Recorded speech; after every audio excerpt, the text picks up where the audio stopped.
자, 오늘 하나님 말씀 로마서 12장 2절 한 절입니다. 로마서 12장 2절 말씀 우리 합독하겠습니다. 너희는 이 세대를 본받지 말고 오직 마음을 새롭게 함으로 변화를 받아 하나님의 선하시고 기뻐하시고 온전하신 뜻이 무엇인지 분별하도록 하라. 한번 암송해 볼까요? 너희는 이 세대를 본받지 말고 오직 마음을 새롭게 함으로 변화를 받아 하나님의 선하시고 기뻐하시고 온전하신 뜻이 무엇인지 분별하도록 하라. 이렇게 빨리 외우시는 분들 처음 봤습니다. 한 번 더 해보겠습니다. 너희는 이 세대를 본받지 말고 새롭게 함으로 변화를 받아 하나님의 선하시고 기뻐하시고 온전하신 뜻이 무엇인지 분별하도록 하라. 설마 앞에 나와 있는 건 아니죠? 자, 기도하겠습니다. 아버지 하나님 감사합니다. 저를 사랑하셔서 오늘 주님 전에 나와 예배드릴 수 있게 하시니 감사합니다. 주님의 뜻 안에서 오직 주님의 기뻐하시는 뜻을 분별하고 그 뜻대로 살아가는 저희가 되게 하여 주옵소서. 감사하고 예수님의 이름으로 기도합니다. 아멘. 저는 지난 한 달 동안 안식월을 가졌습니다. 제가 한국에 들어가던 주에 만났던 친구 한 사람을 돌아오던 날 오전에 우연히 어느 식당에 갔는데 거기서 만났어요. 한 달 만에 이렇게 봤는데 저를 보더니 살찌셨네요 그러더라고요. 그래서 제가 이렇게 멀뚱 쳐다보니까 좀 민망했던지 건강하게 보이세요 이렇게 말을 바꾸더라고요. 그래서 제가 한 가지 기억한 건 내가 좀 변화됐구나 하는 걸 느꼈습니다. 제가 한국에 나가면서부터 묵상했던 말씀이 오늘 본문입니다. 변화에 대해서 많이 생각을 하고 나갔었는데 한 가지는 분명히 변한 것 같습니다. 기도해 주셔서 감사합니다. 저는 오늘 말씀을 준비하면서 우리 모두가 몸과 마음이 변화되어서 더 건강해지고 하나님 뜻대로 세워지기를 원합니다. 오늘 본문 말씀 이미 암송하셨으니까 한 번 더 해보겠습니다. 너희는 이 세대를 본받지 말고 오직 마음을 새롭게 함으로 변화를 받아 하나님의 선하시고 기뻐하시고 온전하신 뜻이 무엇인지 분별하도록 하라. 오늘 본문의 주제가 되는 말씀은 변화입니다. 변화. 그런데 결론적으로 말씀드리면 어떤 변화를 우리가 받아야 하는가예요. 오늘 본문에서 얘기하는 하나는 이 세대를 본받는 것이고 다른 하나는 마음을 새롭게 하는 것입니다. 이 마음을 새롭게 하는 변화야말로 하나님 우리에게 기대하시는 변화인 것입니다. 오늘 본문을 중심으로 이 말씀의 의미를 다시 한번 생각해 봅니다. 첫 번째로 이 세대를 본받지 말고 했습니다. 여기서 본받다라고 번역된 헬라어 원어는 스케마티조마이라는 단어예요. 여기서 중요한 거는 스키마라는 단어입니다. 스키마라는 거는 외형이에요. 겉모습입니다. 그러니까 겉모습을 닮아가는 것이 본받다라고 번역된 말의 의미입니다. 이 세대의 이 세상의 겉모습을 자꾸 닮아가려고 하는 것은 그리스도인의 삶의 모습이 아니라는 거예요. 이 헬라어 원어를 영어로 번역하면 직역하면 conform이 됩니다. 닮아가다, 적용하다, 적용되어지다 그런 뜻이에요. 이 세대에 우리가 적응해 간다는 것입니다. 사람들은 자꾸 바라보면 본 것을 닮아가게 돼 있어요. 우리가 이 세상을 살아가면서 사람들이 편하게 생각하는 것, 많은 사람들이 그렇다고 여기는 것, 그 속에 살다 보면 이게 정말 그런가? 그렇게 살아도 되겠구나 하는 생각을 갖게 된다는 것입니다. 사람들이 익숙해 있는 이 세대의 풍조 혹은 관습을 오늘 본문에서는 이 세대라고 표현하고 있습니다. 많은 사람들이 그렇게 해왔고 또 그렇게 생각한다는 것이 진리의 기준이 될 수는 없습니다. 다들 그렇게 하는데 어때? 이게 아닙니다. 사람들이 다 그렇게 하니까, 세상이 다 그 길로 가니까 이것이 우리 선택의 기준이 될 수도 없는 것입니다. 사람들은 다 넓은 문을 향해서 넓은 길로 가기를 원합니다. 근데 예수님이 복음서에서 말씀하시기를 그렇게 가면 안 된다는 거예요. 그것은 멸망으로 이르는 문이요 멸망에 이르는 길이라고 했습니다. 그래서 주님을 따르려고 하는 사람들은 좁은 문으로 들어가기를 힘쓰라 이렇게 말합니다. 이 세대를 본받는 사람들의 모습이 구약 성경에 나옵니다. 민수기에 보면 이 가데스 바네아에서 가나안 땅을 정탐하려고 갔던 12명이 있었어요. 그 중에 10사람은 부정적으로 얘기했습니다. 그런데 많은 사람들이 그 말이 맞다 하고 그 길을 따르려고 했습니다. 여호수아와 갈렙은 그 길을 택하지 않았습니다. 이 세대를 본받지 않고 하나님이 주신 말씀을 붙잡으려고 했습니다. 그렇지 않다. 하나님이 저들을 내 손에 붙였다 라고 말씀하고 그 길로 가려고 했습니다. 이 세대를 본받는 길은 멸망의 길인 것입니다. 두 번째로 오직 마음을 새롭게 함으로 했습니다. 이 새롭게 하다라고 번역된 헬라어 원어는 메타모르포마이라는 말이에요. 여기서 중요한 단어는 모르페입니다. 모르페라는 말은 본질이에요. 본질. 그러니까 새롭게 하다라고 번역된 말의 문자적인 사전적인 의미는 변화되다는 거예요. 본질이 바뀌는 거예요. 여러분, 예수 믿는 사람은 예수 믿고 나서 우리 본질이 바뀌어야 돼요. 근데 그 기준이 무엇입니까? 이 세대가 아니고 하나님의 말씀이에요. 하나님의 뜻을 따라서 우리 본질이 변화되는 것, 이것이 크리스찬의 삶의 바람직한 모습인 것입니다. 그래서 세상을 향해서 컨펌하는 게 아니고 사전적인 의미를 보면 하나님의 뜻을 쫓아서 트랜스폼 해야 됩니다. 우리가 바뀌어야 됩니다. 따라가는 것이 아니라 바뀌어야 되는 것입니다.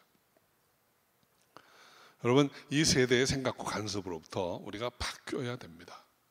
새롭게 된다고 하는 것은 늘 과거와의 지혜로운 단절이에요.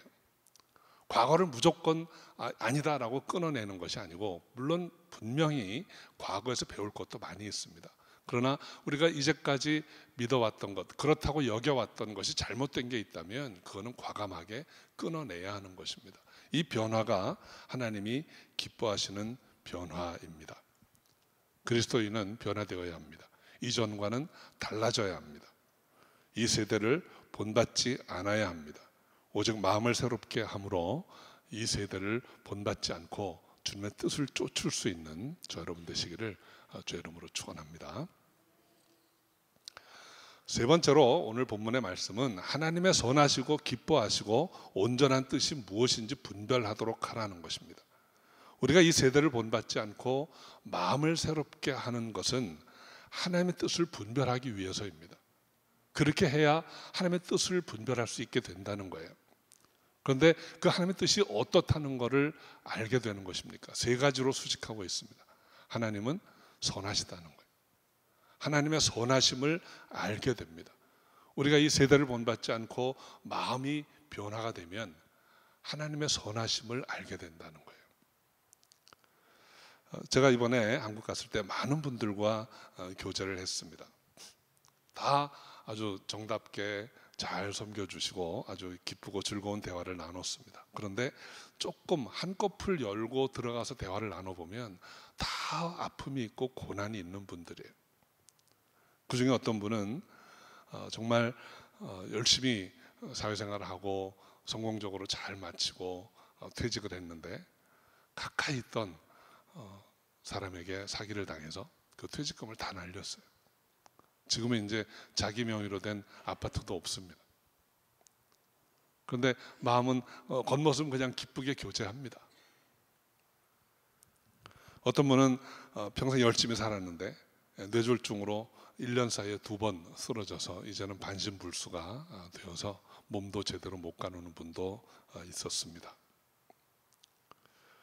어떤 분은 사업이 점점 어려워지고 빚이 쌓여가는데 탈출구가 보이지 않는 거예요.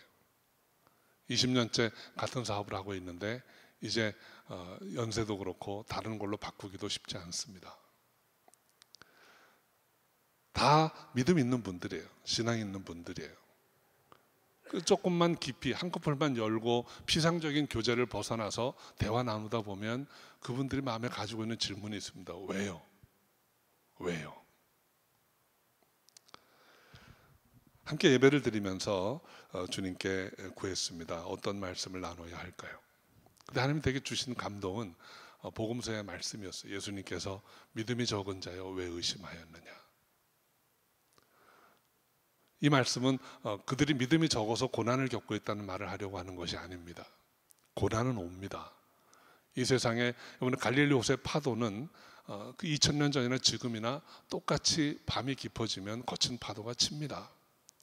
중요한 것은 그 파도를 맞으면서 주님이 계신 것을 의심하는가 아니냐예요. 주님이 계신 것을 의심하지 않아야 합니다. 하나님의 선하심은 여러분 우리 환경이 어떻게 바뀌어도 그걸 의심하면 안 됩니다. 좋으신 하나님, 그 하나님을 꼭 붙들고 살아야 합니다. 하나님은 천지 만물을 지으신 분이에요. 천지 만물을 지으셨기 때문에 이 세상을 사랑하십니다. 그리고 세상을 그의 주권 안에 두셨습니다. 세상은 그의 손 안에서 선하게 되어가는 것이 그분의 뜻입니다. 이 사실을 늘 기억하시기 바랍니다. 어떠한 어려움과 고난과 환난 가운데서도 하나님의 선하심을 늘 기억하고 꼭 붙들고 살아가는 저 여러분 되시기 바랍니다. 두 번째로 기뻐하시는 뜻이라고 말씀하고 있습니다.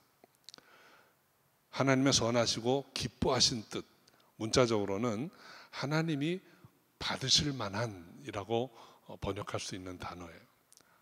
하나님의 뜻은 하나님이 생각해도 괜찮다는 거예요. 하나님이 본인이 보기에는 좀 흡족하지 않은데 우리에게 주시고자 허락하는 일은 없다는 것입니다. 하나님이 보시기에 흡족한 우리에게 주시고자 하는 우리가 어떻게 되어가기를 원하는 하나님의 뜻이 무엇일까요? 그것은 우리가 주님 주시는 평안과 기쁨 안에 살아가는 것입니다. 이 세상 환경이 어떻게 나를 둘러싸고 나를 힘들게 할지라도 하나님 주시는 기쁨과 평안 안에서 살아가는 것, 이것이 하나님의 뜻이라는 거예요. 그 하나님 주시는 기쁨과 평안을 결코 잊지 않으시기 바랍니다. 성경에서 우리에게 아주 강하게 반복해서 하는 말씀이 있어요. 빌립보서 4장 4절에 주 안에서 항상 기뻐하라. 내가 다시 말하노니 기뻐하라. 데살로니가 전서 5장 16절에 항상 기뻐하라. 여러분, 하나님 주시는 기쁨이 우리 안에 있습니다. 이것은 세상이 주는 것과는 다른 것입니다. 세상이 주는 기쁨이 어떤 것입니까?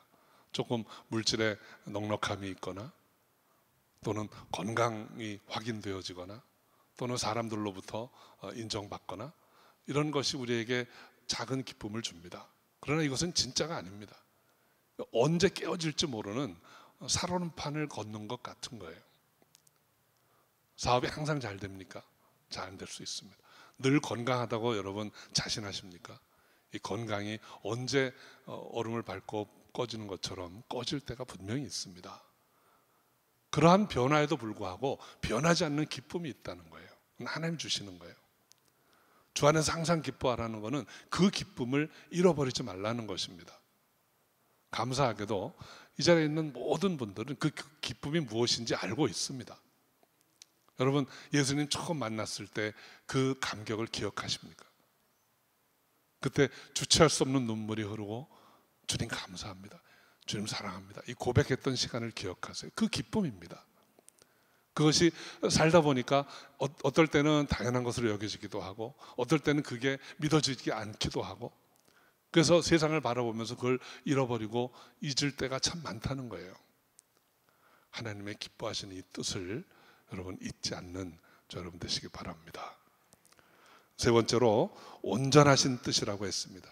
이건 하나님의 완전하심이에요. 우리가 뜻밖의 어려움을 당하게 되면 우리 안에 떠오르는 질문이 있습니다. 우리도 모르게 왜요 하나님? 이렇게 물어볼 때가 있어요. 또 어떨 때는 Why me? 합니다. 왜 납니까? 내가 왜 이런 일을 겪어야 합니까? 라는 질문입니다. 이번에 만났던 어떤 분과 아주 오래 이야기를 했습니다. 아주 오랜만에 한 근 30년 만에 만난 것 같아요. 그런데 주위의 사람 어떤 사람과도 얘기할 수가 없었는데 저를 만나서 아마 옛날로 돌아갔던 것 같아요. 얘기 좀 하고 싶다고. 그래서 같이 저녁 식사를 하고 가다 길거리에 커피 한 잔 마시자고 앉았는데 그게 그렇게 오래된 얘기가 될 줄은 몰랐습니다. 전철을 타고 집에 와야 되는데 이거 전철이 끝나는 거 아닌가? 좀 걱정도 됐는데 아무튼 많은 인생의 이야기를 들었어요. 정말 성실하게 기업을 잘 운영을 해서 주위에 어려운 사람들을 많이 도왔습니다. 그 중에 몇 사람은 정말 힘들고 어려운 형편에 있었는데 잘 거두어서 도와줬대요. 그런데 어떤 중요한 프로젝트를 진행하느라고 이제 빚을 많이 쓰다 보니까 회수가 잘 안 되고 그래서 어느 때인가 이제 부도가 났습니다. 그런데 부도가 난다는 이제 일이 거의 확정이 될 무렵에 한 3년 전에 먼저 부도 맞은 후배가 찾아와서 이야기를 하더랍니다. 형님, 부도 나는 건 괜찮습니다. 한 6개월 뒤부터 이제 말할 수 없는 고난이 찾아올 겁니다. 그때 낙망하지 마시고 잘 이겨내셔야 합니다. 제가 무슨 말인지 몰랐답니다. 6개월이 지나면서부터 자신에게 많은 도움을 받았던 사람들이 세상 말로 등에 칼을 찍어대는 일들이 계속 있었다고 합니다. 고소하고 검찰에 불려다니고 그러면서 힘든 시간을 보냈는데 정말 하나님 앞에 자기가 잘못한 게 없기 때문에 이제 모든 일이 다 해결이 되고 이제 나왔어요.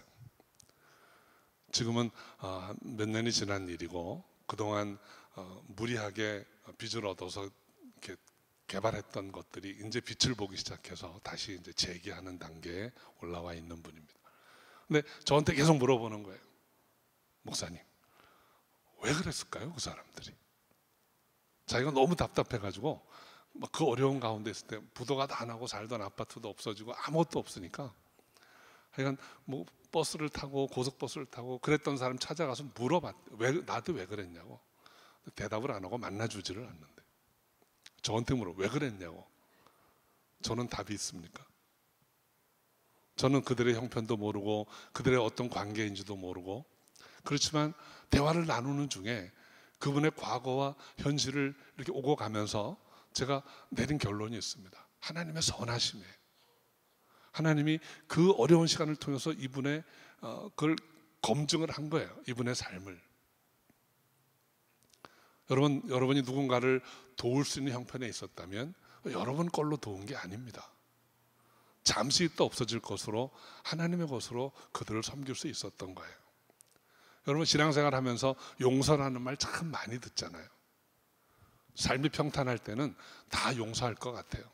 남이 어려움을 겪고 누군가와 힘든 관계에 있으면 용서해. 그게 하나님의 뜻이야 라고 말합니다. 근데 그게 내 입장이 되면 여러분 쉽게 용서가 나옵니까? 저 사람들이 내 형편을 몰라서 그럴 거야. 용서 못할 것 같은 어려움이 있어요. 제가 그분께 드린 말씀은 여러분 예상하시는 것과 똑같습니다. 용서하세요. 그들을 위해서 용서가 아니고 이제 평생 그들에 대한 원망과 왜 그랬을까? 그럴 수가 있을까? 라는 마음을 갖고 살아가면 앞으로 인생이 어떤 축복이 와도 그 원망의 그림자 때문에 받지 못할 것입니다. 당신을 위해서 용서하세요 라고 말했습니다. 하나님은 하나님의 방식으로 이분의 삶을 회복시키고 놀라운 축복이 기다리고 있어요. 하나님은 완전하신 분입니다. 하나님이 뭘 몰라서 그를 믿고 따르는 자의 삶이 어려움에 처했을 때 이제는 나 몰라라 하시는 분이 아닙니다. 하나님은 선하시고 그분이 흡족하실 만한 삶을 우리에게 허락하시고 그분의 계획은 완전하신 분이에요. 하나님의 선하시고 기뻐하시고 온전하신 뜻을 분별할 수 있어야 합니다. 그러려면 이 세대를 본받지 말고 마음을 새롭게 함으로 변화를 받아야 한다는 것입니다. 그러면 어떻게 해야 우리가 이 세대를 본받지 않고 마음을 새롭게 하고 변화받을 수 있을까요? 첫째는 예배입니다. 여러분, 예배 성공하여야 합니다. 예배 성공하는 것, 이것이 우리 인생의 많은 문제의 해결점이라고 저는 믿습니다. 요한복음 4장 23절에 보면 아버지께 참으로 예배하는 자들은 신령과 진정으로 예배할 때가 오나니 곧 이때라. 아버지께서는 이렇게 신령과 진정으로 예배하는 자들을 찾으시느니라. 저는 이번에 안식월을 지내면서 5주 동안 주일을 예배를 드렸습니다. 한국에 있는 다 다른 교파, 다른 교회에서 예배를 드릴 수 있었어요.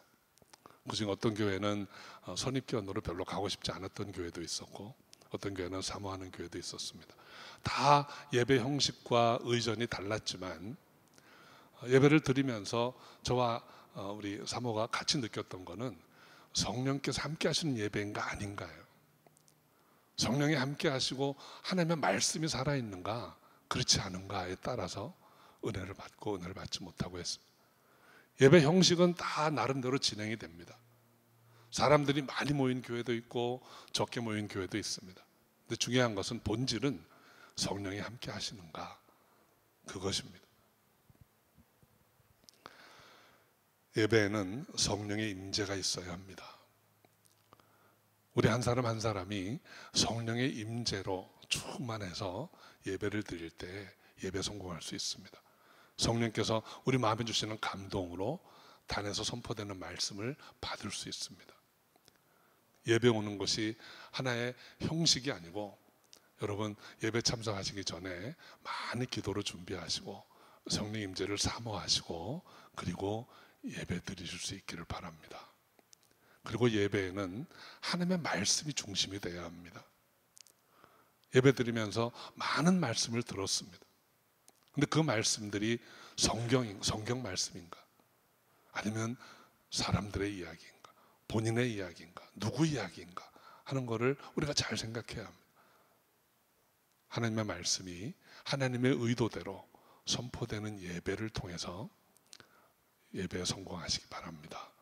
그렇게 하면 하나님의 뜻을 분별할 수 있게 됩니다. 또 로마서 12장 1절에 보면 너희 몸을 하나님이 기뻐하시는 거룩한 산 제사로 드리라 했습니다. 제사는 본디 희생제물을 죽여서 각을 뜨고 태워드리는 것입니다. 그런데 로마서 12장 1절에서는 너희 몸을 산 제사로 드리라고 했습니다. 이것이 무엇입니까? 헌신입니다. 그리고 이 산 제사, 하나님이 받으실 만한 예배라고 말씀합니다.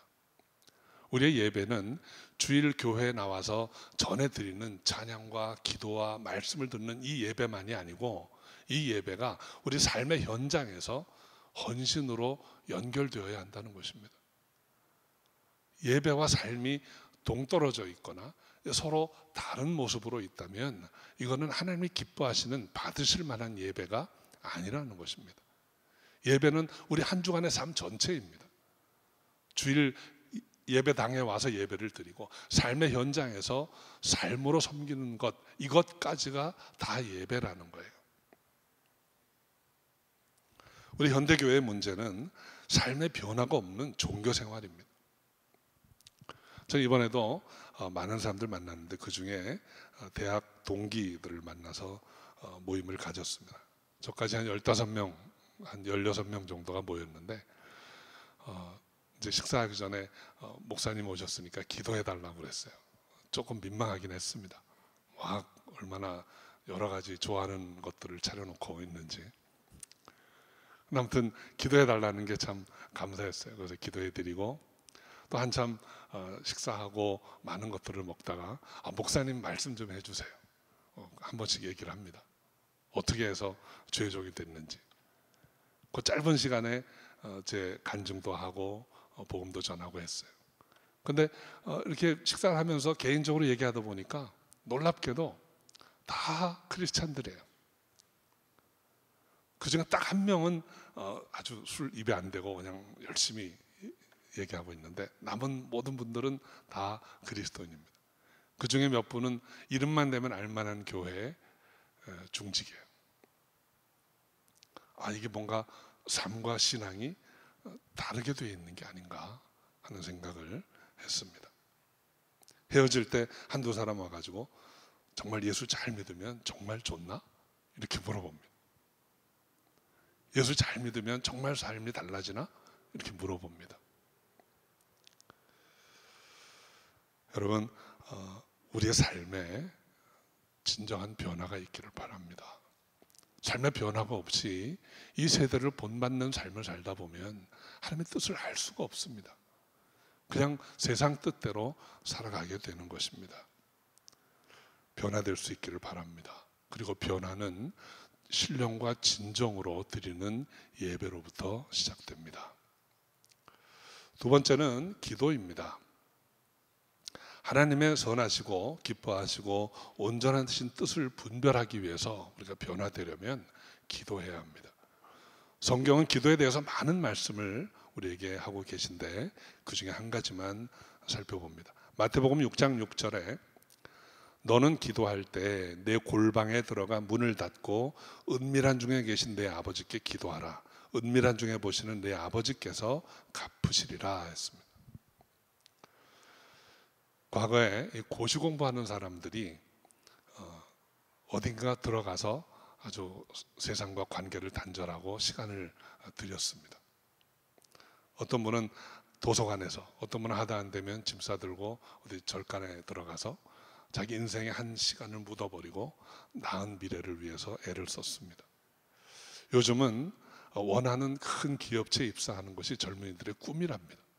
그것 때문에 한국에서 막 삼수사수를 한대요.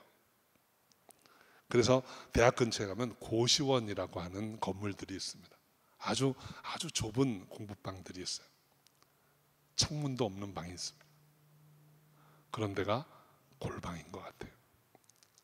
자기가 원하는 것, 정말 소중한 것을 얻기 위해서 다 등을 돌리고 정말 깊은 곳에 들어가서 혼자 있는 곳, 이것이 골방인 것 같습니다.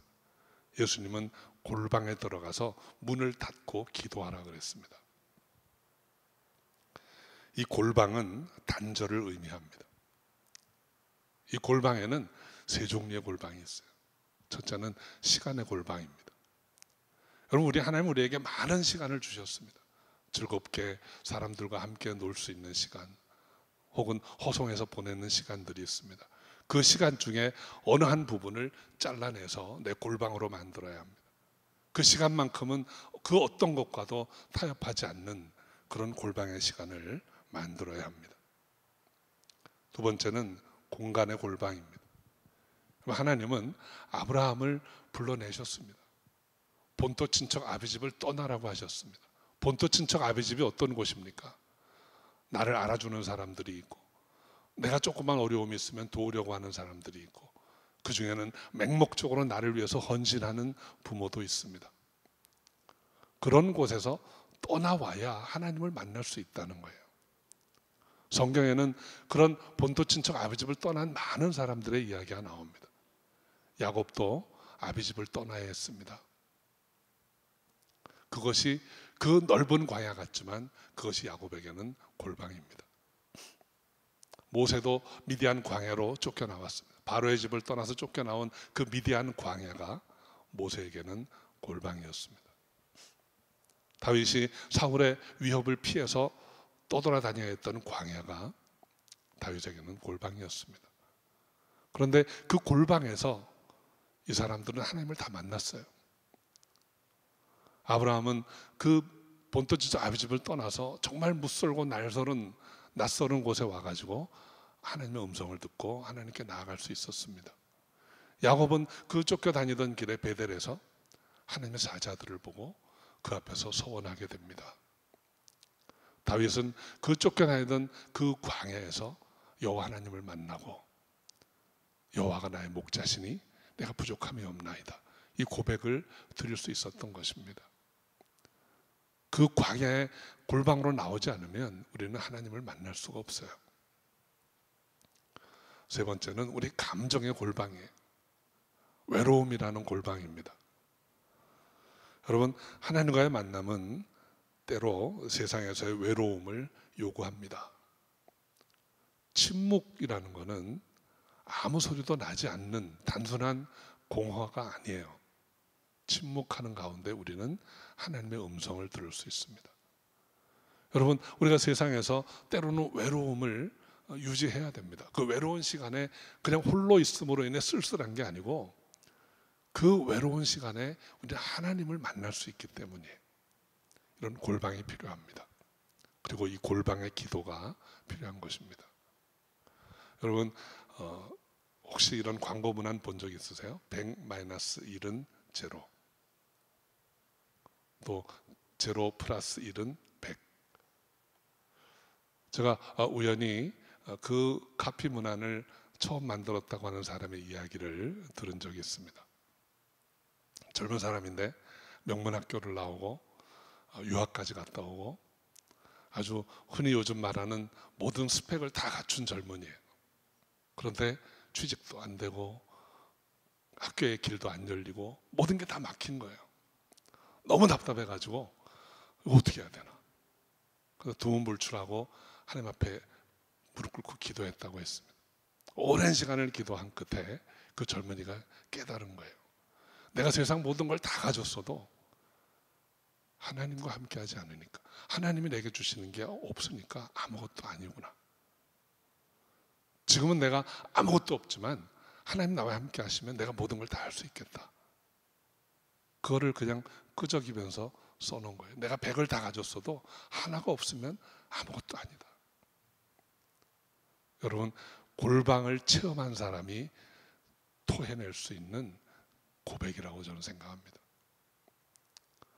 근데 여러분, 이 하나님의 골방을 체험하지 못한 사람은 100-1은 99예요. 혹은 100-1은 그냥 100이에요. 그거 있으나 마나지 뭐, 내가 100이나 가졌는데. 이렇게 살아갈 수도 있다는 것입니다. 여러분, 골방에 들어간 기도의 유익은 하나님을 발견하는 것입니다. 하나님의 선하시고 기뻐하시고 온전한 뜻이 무엇인지 아는 것입니다. 저는 우리 성도 여러분이 이제는 이 세대를 본받지 말고 하나님을 알아가는 삶이 되기를 바랍니다. 마음을 새롭게 함으로 변화를 받아서 하나님의 선하시고 온전하시고 기뻐하신 뜻이 무엇인지 분별할 수 있기를 바랍니다. 그러려면 여러분 예배 성공하셔야 합니다. 신령과 진정으로 예배 드리시고 우리 예배가 우리 삶의 현장에서 한 주간의 삶에 다 드려질 수 있기를 바랍니다. 그리고 여러분 삶에서 시간을 떼어내시고 환경을 구별하셔서 골방의 기도를 드리시기 바랍니다. 그래서 하나님 없으면 아무것도 아니다. 내가 지금은 아무것도 없지만 하나님 나와 함께 하시면 내가 모든 걸 다 할 수 있다. 이 능력을 체험할 수 있기를 주의 이름으로 축원합니다. 기도하겠습니다. 아버지 하나님, 우리는 아무것도 아니지만 연약하고 참으로 하나님께서 허락하신 것이 아니면 아무것도 할 수 없는 부족한 존재이지만 마음의 변화받기를 원합니다. 하나님의 뜻을 기준으로 삶이 달라지기를 원합니다. 그래서 하나님의 선하시고 기뻐하시고 온전하신 뜻 안에서 늘 승리하는 제 삶이 되게 하여 주옵소서. 함께 하신 줄 믿사옵고 예수의 이름으로 기도합니다. 아멘. 우리 새롭게 하소서. 우리 마음으로 찬양 드리겠습니다.